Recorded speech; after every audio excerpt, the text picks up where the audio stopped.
2 points, point A, point B. Both the points are having different potential. It is at the lower potential, this is at the greater potential. Now, if we want to move, suppose the test charge is placed, Q naught, the unit positive charge is placed at B. If we want to move the unit positive charge, that is Q naught, from point B to A, can it move on its own? For this, I can give an example. Suppose this is the ground level. This is the ground level. On the ground level, an object is placed. Now, this is the position at some height. Suppose we can take this is the top of the building. So, definitely this roof of the building, top of the building is at a greater height from the ground. Okay. Suppose this object is to be moved from the ground level to the top of building, or in the second case the object is placed at the top of building and it is to be moved from top to the ground surface. So there are two cases. One is it has to be moved from ground to top. Ground is at the lower level than this. So here we are moving this object from lower level to higher level. Here it is to be moved from higher level, that is upper level, to lower level. In which case the work is required to be done by us. By us. We are the external agent. Here also the work was done. Who did the work? The external agent did the work. External agent, any source. Here I am taking myself as the source. That external source is doing the work to move the unit positive charge from infinity to this point, infinity.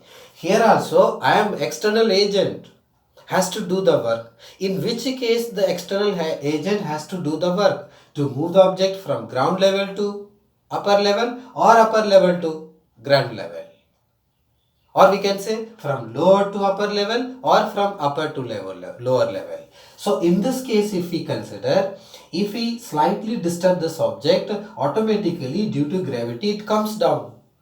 No work is required to be done by the external agent. But here, in this case, the agent means myself has to do the work to shift this body from ground level to the higher level. Therefore, the work is to be done by the external agent to move anything from lower level to upper level, lower level to higher level. So here also the same thing.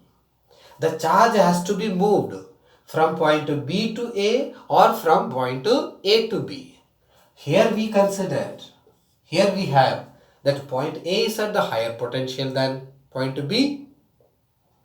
If we put the charge, that is Q naught, at B, and it has to be moved from B to A, then work is required from A to B. In which case the external agent has to do the work, obviously from lower level to higher level. So B is at the lower level. So from B to A, to move the charge from B to A, the agent has to do the work. Agent has to do the work. How much work is required? That depends on the difference in the potential. So here we can define the potential difference. So the potential difference is also related to the work done. And this is defined as the amount of work done to move a unit positive charge from one point to another point inside the electric field. Inside the electric field.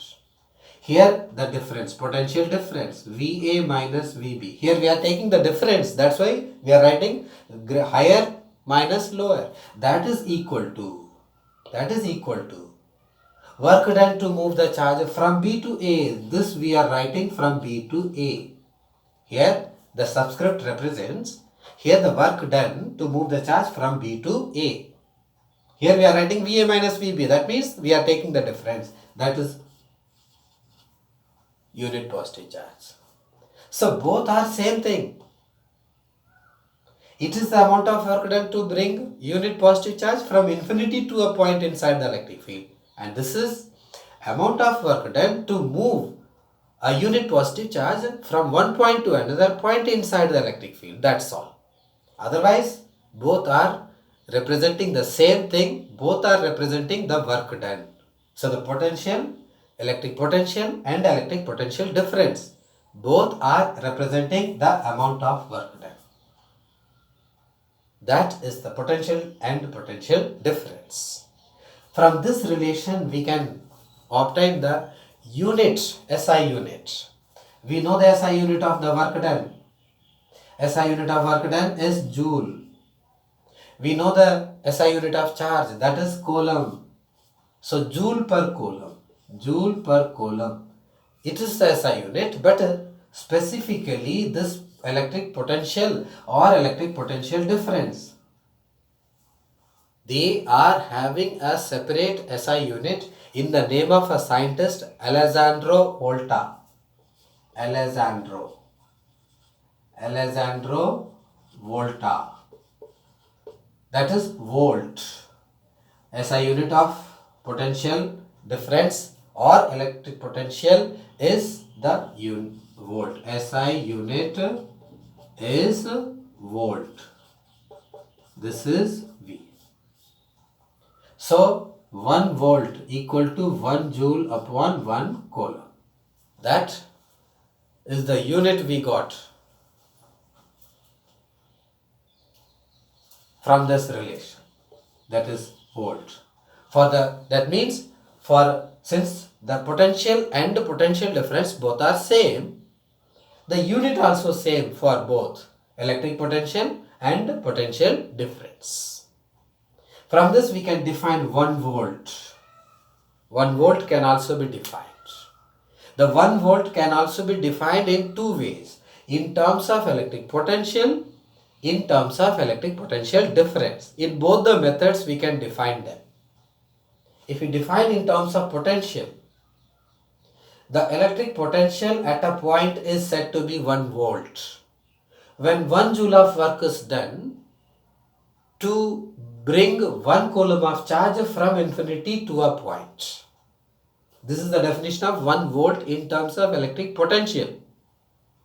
1 volt of potential, electric potential, or otherwise we can modify it. The electric potential at a point is said to be 1 volt when 1 joule of work is done to bring 1 coulomb of charge from infinity to a point inside the electric field. Then it can be defined in terms of potential difference. 1 volt can also be defined in terms of potential difference. Now the definition is the electric potential difference between 2 points is said to be 1 volt. When 1 joule of work is done to bring 1 coulomb of charge from one point to another point inside the electric field. To move 1 coulomb of charge from one point to another point inside the electric field. This is 1 volt in terms of potential difference, 1 volt in terms of electric potential. So this is also one of the important quantity, physical quantity, which must be known to study the electric current, because in electricity everywhere we use the term potential or potential difference and electric current. Both are related to each other. That relation we will discuss in the next session, next video.